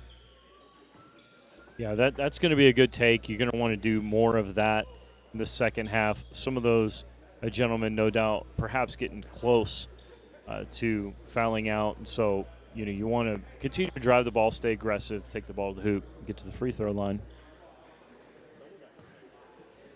Going to the line for 2 shots here. Holderby, number 10. 6 foot. I really like his shot, a lot of arc, which means even when it's a little offline like that last shot, you have an easier chance of the ball going in because it doesn't clang off straight. it hops around, up a little bit more, which increases the chance of it going down. Of course, he missed the second shot, but If I didn't have the information right in front of me, I would not have guessed that Holderby is a freshman on this Appalachian Bible College team. certainly bodes well for them going forward. $5.30. Blandford down there on the shot. Blandford from the baseline, no doubt. Holderby has the ball over here with Blandford guarding him closely. Over to Riley Reinhardt, up to Drumheller.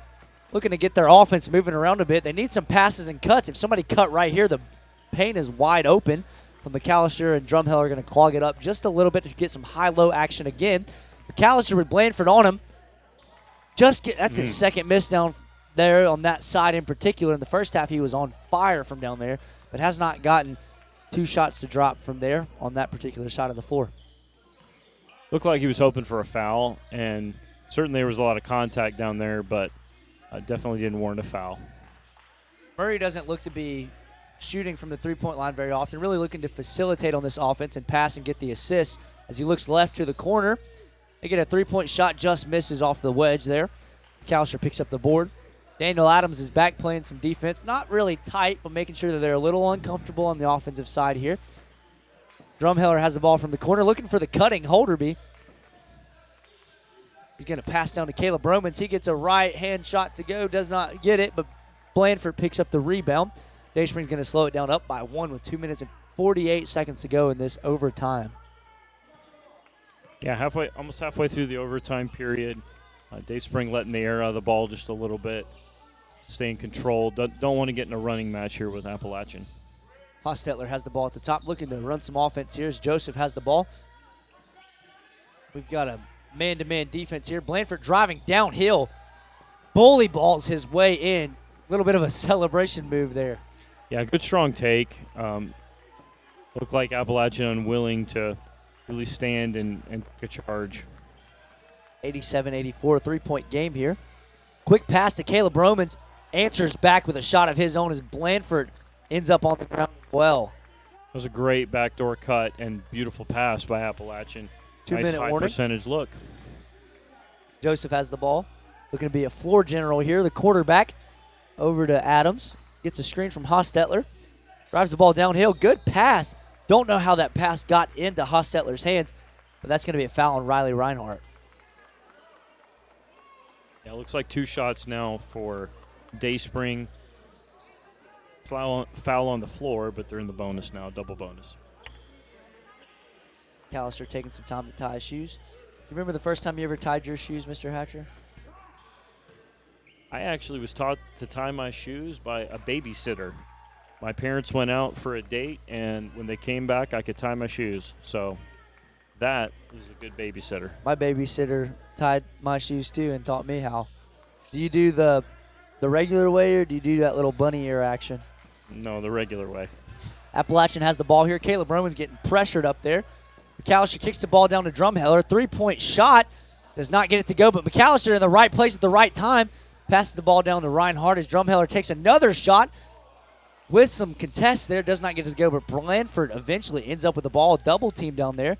Kicks the ball up to Joseph. He's 2-on-3 fast break here. Obviously wants to settle back down. Murray not looking to shoot the three-point shot, trying to get other teammates open. But Joseph has the ball getting guarded tight by Romans. And Drumheller is going to pick up the foul, not where you wanted him to do so, against Daniel Adams. 88-86 is your score. Looks like that's going to put Dayspring in the bonus. Yeah, that's kind of tough. It may have been a bit of a frustration foul there, having just missed 2 3-pointers on the other end. But definitely don't want to put people on the line at this point of the game. By the looks of it, they're taking 2 shots. Each team foul is committed. That's right. Yeah, they're in the double bonus now. 1:11 to go in overtime. 86-88. Still a one-possession game, even if he makes this shot, but not ideal if you are a Warrior fan. Shot is up. Gets it to go. 3 points here. Defensive chance here for the Dayspring bench. McAllister guarded tightly. Over to Romans. Gets out of that somehow. Interesting whistle here from the refs. What do you think that call was, Charlie? I'm not sure. I mean, there was definitely some opportunities for that to be a defensive foul on the other end, but they weren't calling any of those, and Appalachia seemed to break out and start heading down the floor, and that's when they stopped things. I don't know if this is a clock issue, maybe a possession arrow issue. I think that's what it is. I think it was a clock issue. Maybe the clock wasn't running.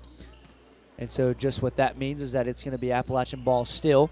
They're just going to have the ball here, and they're going to reset play, set up their offense. Energy is high in here. Great fans watching during this game.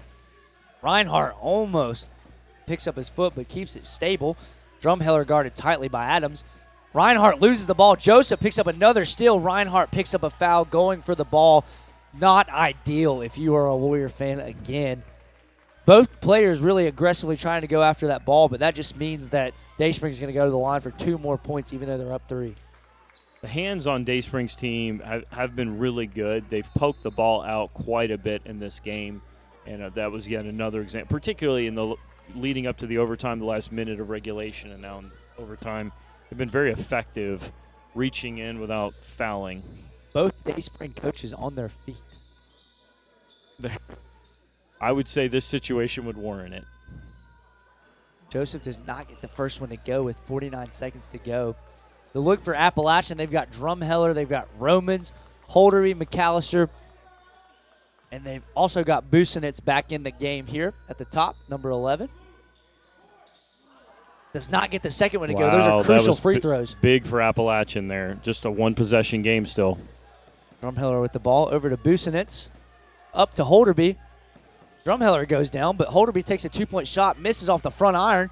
Rebound, Daniel Adams. Appalachian fouls with 35 seconds to go. I think you have to there. You got to preserve, at this point, clock. And actually, the way Dayspring's been shooting free throws in the last, 7-8 minutes, it may be a good offensive decision anyway. Daniel Adams is going to go to the line. 6'1" junior. One free throw here for Dayspring would really be helpful. Gets the first one to go. Some synchronized swimming action for their bench over there. Every time they make a shot, they just all stand up and sit back down at the same time. Pretty entertaining. This is the second 4-point game here. Appalachian trying to push the ball up the floor. But Dayspring on the floor diving with the energy. They get an easy, fast break.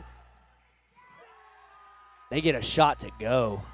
I believe that may seal the deal on this game. Yeah, that definitely hurt. That press has been so effective in the last couple of minutes. Holderby gets a 2-point shot to go, and a timeout's going to be taken. 88-92, 4-point game here with 8 seconds to go in overtime on our very first game of this National Invitational Tournament. Appalachians looking. Is there any chance, Charlie, that they can bring this back? Yeah, I mean, no, it's a 4-point. it's a 4-point game with 8 seconds. I mean, even if they're going to foul coming out of the timeout, that's going to cost them a couple of seconds. They're going to even if Dayspring misses 2 free throws, they're going to have to get down and they have to make 2 shots.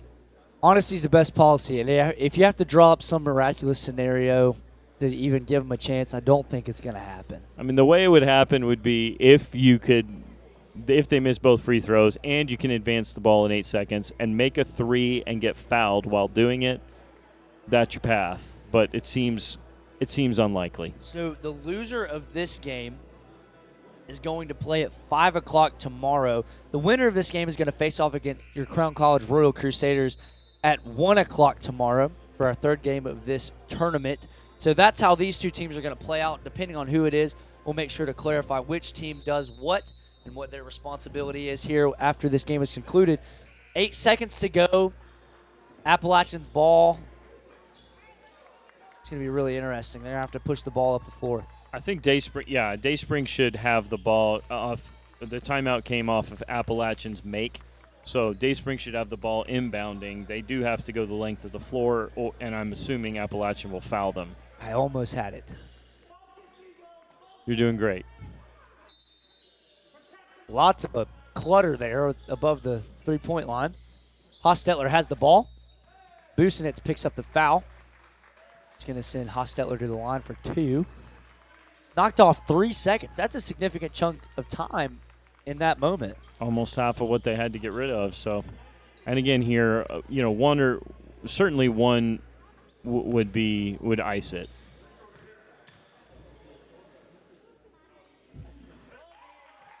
Yeah, that's a tough shot there for Appalachian. Great shot for Dayspring. So that's actually going to be 7.4 seconds left on the clock. 93-88 is your score. The free throw's not made by Dayspring. McAllister pushes the ball up the floor, looking for Holderby on that side. Takes a 3-point shot, goes long with it, and the game is going to be concluded. Dayspring's going to pick up the late advantage lead here, and Appalachian is going to lose that game. So now Appalachian Bible College Warriors are going to be playing that game at 5 o'clock tomorrow against the loser of our second game. And Dayspring is going to play against Crown College here at 1 o'clock tomorrow. Stay tuned. We're going to cut back just for a second and think about this game a little while.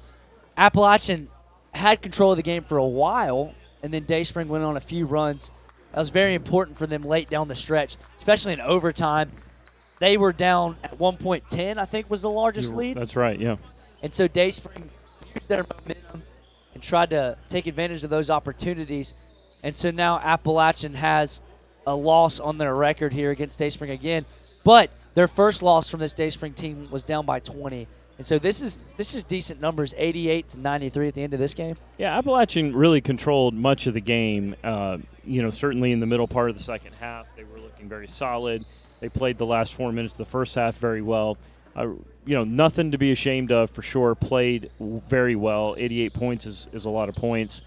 Dayspring, it seemed like the pressure in the last couple minutes of regulation, the last 90 seconds, remember we were talking about that coming off a timeout, the pressure really of Dayspring really threw them off. They had a couple of turnovers at the end of regulation, and then sliding into overtime, again, the pressure of Dayspring, full court pressure, really gave them some fits in the last few minutes of the game. It's great to see both these teams praying at half court to conclude this game. No doubt great sportsmanship, looking to the Lord for all things. The Lord is certainly the one that gave them the strength to play this game and the ability, so we're thankful to the Lord for that. Stay tuned, ladies and gentlemen. We're going to take just a moment. We're going to get set for our second game coming in. This is going to be the Lancaster versus Patrick Henry, our 4 and 5 seed. It's going to be on a brand new live stream, so stay tuned to this YouTube channel and look for us to post that link just here as soon as we get done. And our game will conclude. We're a little behind schedule. That game was supposed to start at 5 p.m., but obviously because of an overtime situation, it's going to take a little bit longer. Be patient with us. Stay tuned. Thank you for joining us. This is Eli Houck, Charlie Hatcher, signing out.